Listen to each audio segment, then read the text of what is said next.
Canto 3, Part 1, Chapter 12, and we had completed till verse 43. Now, here we had learnt about the different types of retired life a person has to lead. Then we had also learnt about the different orders of life.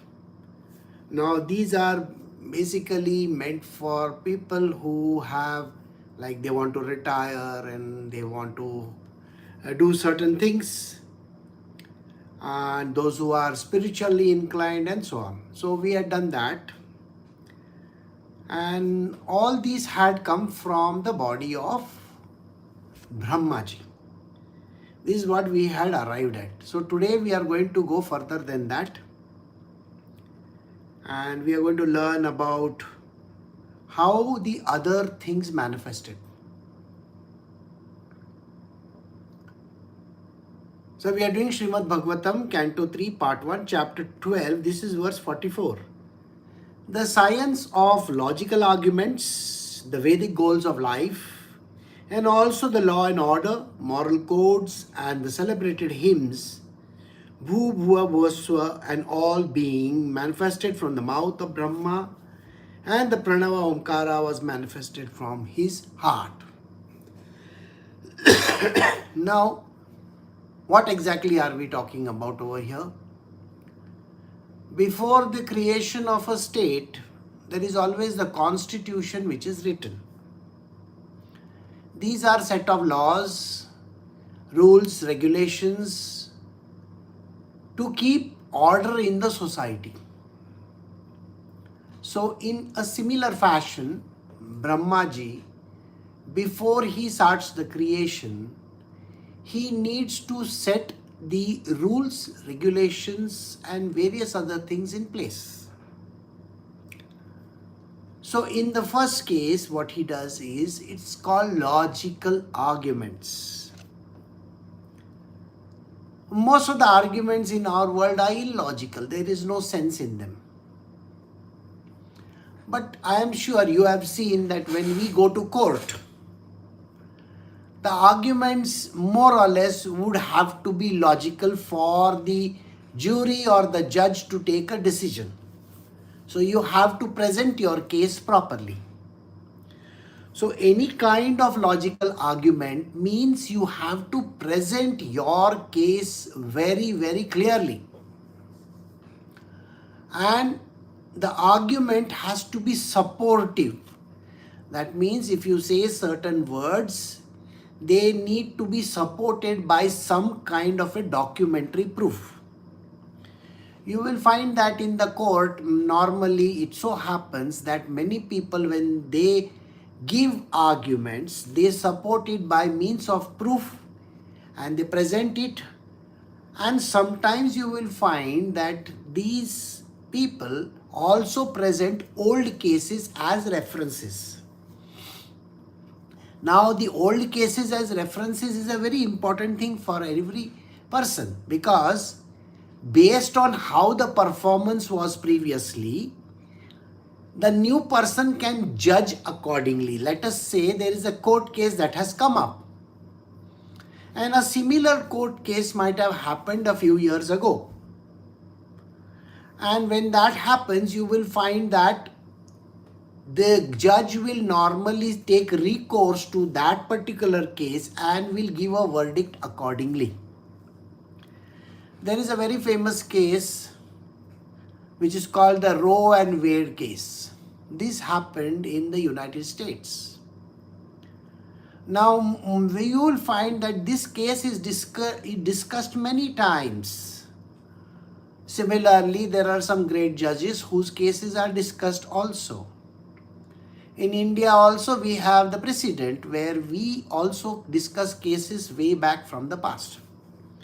So the first part is called the science of logical arguments. Here, the logical argument should be supported by facts. Always remember this. The same thing if you are to have in your household, those arguments are never logical. Because human beings believe in the illogical way of doing their work. A simple case in point would be, let us say, you have shut the light when you came and sat on the chair. The other person gets up and goes away and comes back after a few minutes saying that I shut the light. What argument can you give over here? The only thing that you can say is, no, you did not shut the light, but I did it before I sat over here. The other person may say, no, I did it. Do you know the reason why this happens? The reason why this happens is because we are so used to doing things in this manner, not using our brains, not using the logical sense in our world. Logic fails in human being. They are illogical. Their mind gives them stories, and they start believing in those stories. If you ask your mother how many times she has cooked at home,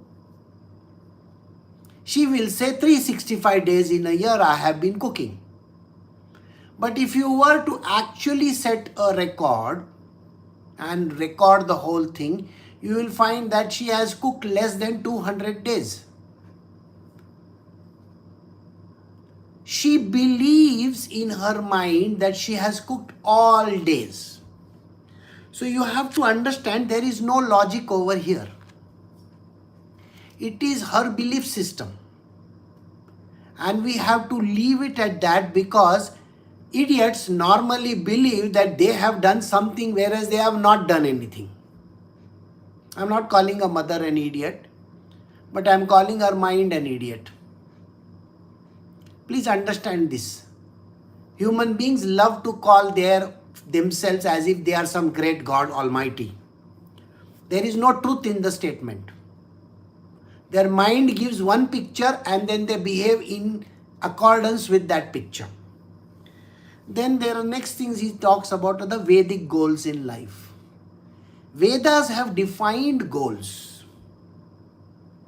See, please understand, the Vedas are very, very important tool for humankind.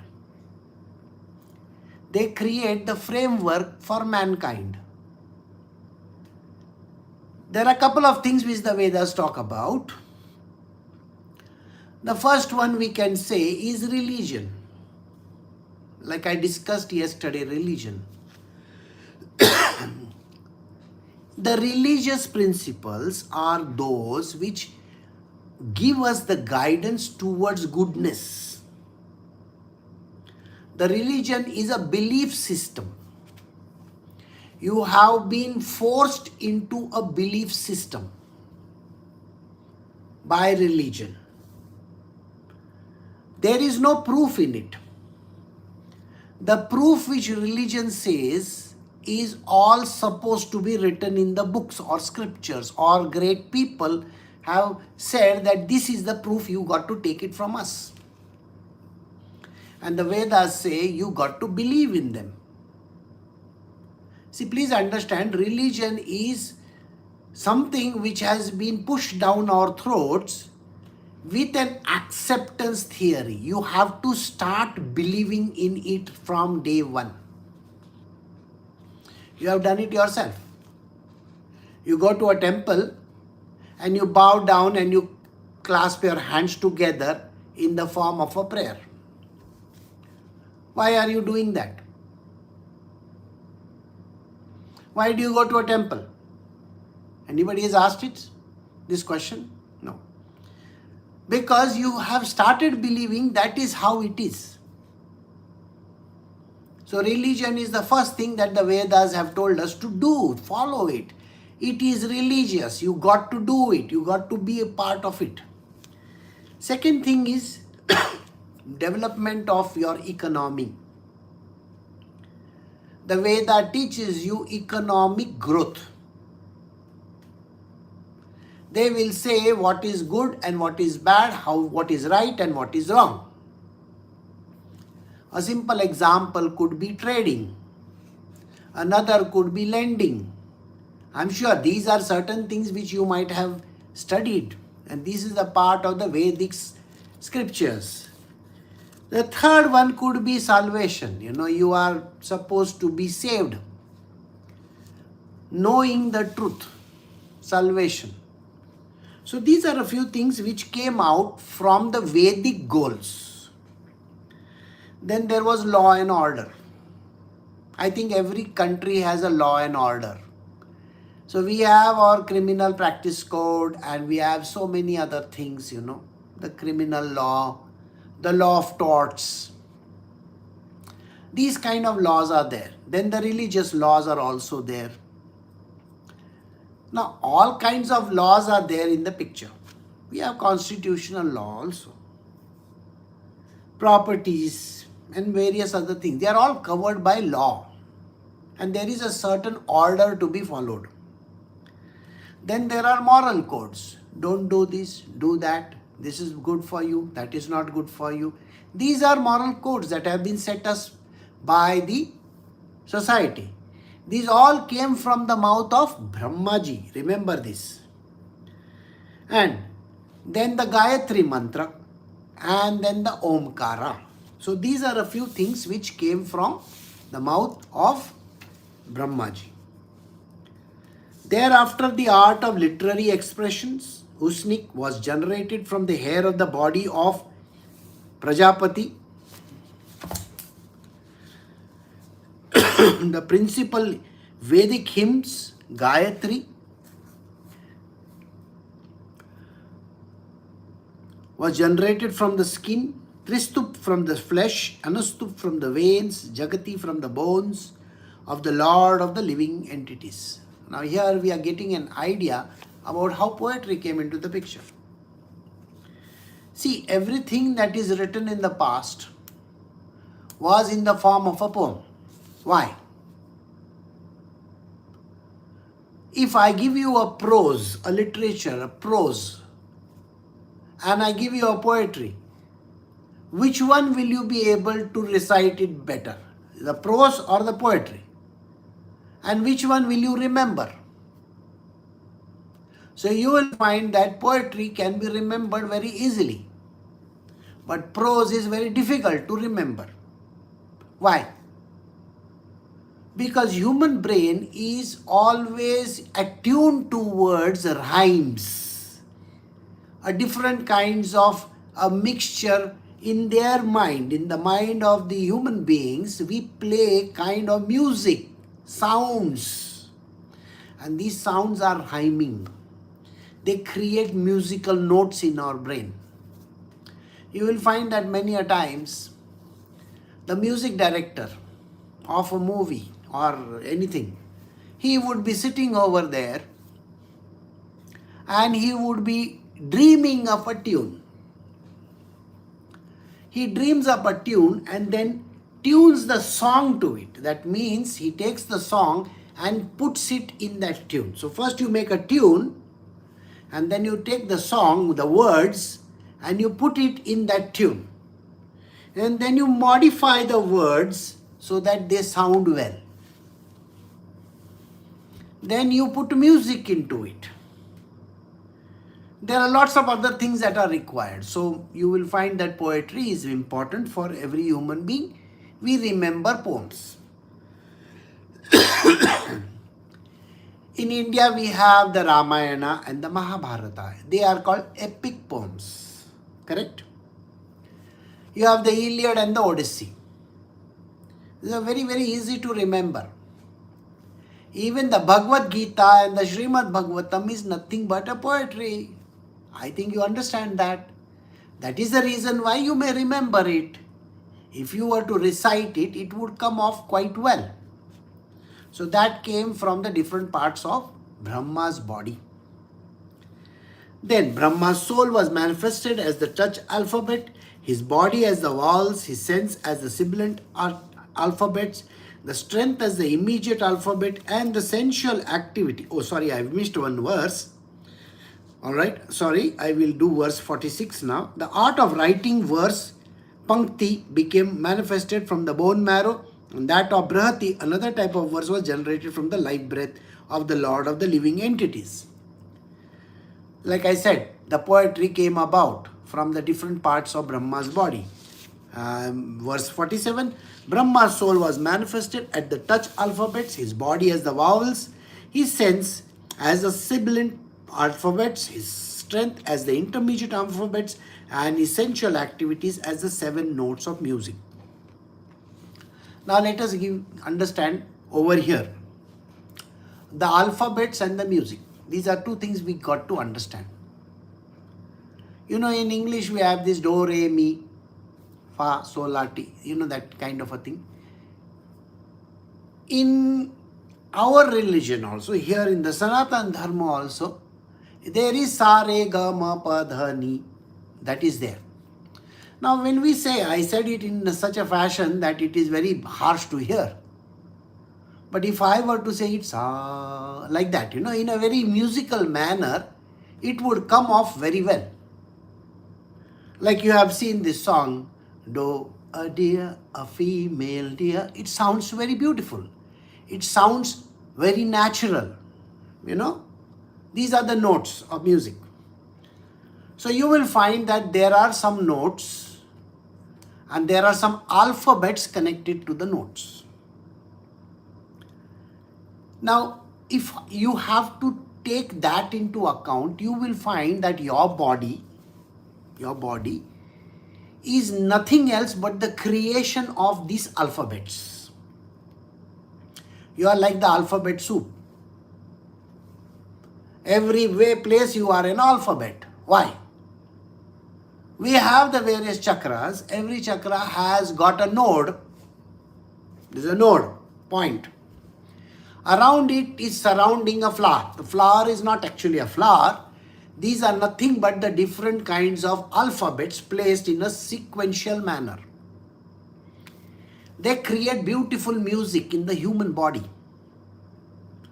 Have you noticed that there are some people who can sing very well? Have you noticed that there are some people who croak like a frog? Of course. And maybe grunt like a pig? Of course. Those who sing well, their notes are qualified. They have become purified. Those who are not able to sing, or those who have the inability to sing or to put anything in a musical format, they are not evolved in the sequence of their life. They are the baser beings. The baser beings, you will find that they always are having a very hoarse voice, or they are always non-musical. They do not have music in their life. As you evolve up the ladder of spiritual, you will find that the music plays in your world. And when it plays automatically, it is the highest of the vibration called Omkara. It is like a rhythm. It's just going on and on and on and on and on. Now, whenever this happens, you are an evolved being. There is a beautiful movie where they have shown the protagonist could actually see the letters in the air. You will find that even there is a spiritual art which is called, something which I will let you know. I've forgotten the word. Okay. So this master was sitting in the Himalayas. Reiki. So the Reiki master was sitting in the Himalayas and meditating, and the notes for curing a person or taking them out of the problem actually manifested in front of his eyes. So Reiki is now notes of music. They kind of appear in front of you. This is how it works. Similarly, human beings can be cured by music. You will find that you may wonder, is that really so? Of course it is. You will find that when the mother sings a lullaby to the child, doesn't the child fall asleep? It is so natural, isn't it? Sometimes when the person who is singing can put you to sleep, like me. When I am driving, I am singing, and almost the whole car is fast asleep. You will find the person sitting next to me and the person sitting behind me in the car are totally knocked off. That's what happens. So I am a very good sleeping agent. Like, you can put people to sleep. Jokes apart, this is how it works. So there are alphabets also. There are in-between alphabets also. Have you seen how the notes of the keyboard, you have seen a keyboard of a piano or the musical keyboard looks like? The white and the black keys. Something like that. So there are notes in between also. So Brahmaji created all this from his body. He must be a very musical person because he could create all these things. Right. Brahma is the personal representation of the Supreme Sri Krishna as the source of transcendental sound and is therefore above the concept of manifested and unmanifested. Brahma is the complete form of absolute truth and is invested with multifarious energies. So how was he able to do? He has been given the charge by Sri Krishna himself. Go ahead and produce. I am sure the energies part you have come to know that the body of Brahmaji creates music. So the power of the music, the power of the words, the power of the language is none other than his wife, Saraswati. We say daughter, wife, whatever, does not matter. But he is the one who is passing this power to his near and dear one, Saraswati. That is why the power is within Brahmaji. It has been given to him by Sri Krishna himself. And he is also invested in the absolute truth. That means he can take you towards salvation also by showing you the truth. Thereafter, Brahma accepted another body in which sex life was not forbidden, and thus he engaged himself in the matter of further creation. Now you will find that without the sexual union of the male and the female, the next generation cannot come into existence. So here Brahmaji had to take another body. See, I have to tell you something very strange over here. Sita Maya, who was kidnapped by Ravana, if you remember, that particular Sita Maya was only a mirror image of the original. Alright? So that was a body created only for a particular purpose. In a similar fashion, you will find that Sri Krishna also creates number of bodies for himself. In the Goloka, or if I have to take the earthly place, the Vrindavan, or where the Vrajabhumi is, Sri Krishna has left behind his body. This is a power potency which has been left behind along with Radharani. This is not the body which went to Mathura. The one who went to Mathura is another person with an equal power potency. So he was able to defeat his uncle. Right? And then from there he got married to the 16,108 wives and moved to Dwarka. That was another entity. And when he moved to Dwarka, he split into 4 personalities. We have already learnt about these 4 personalities. Now you may wonder, how does that work? It is like this. There is a normal human being, a person who is born of a sexual, mating of the male and the female. A normal human being is born.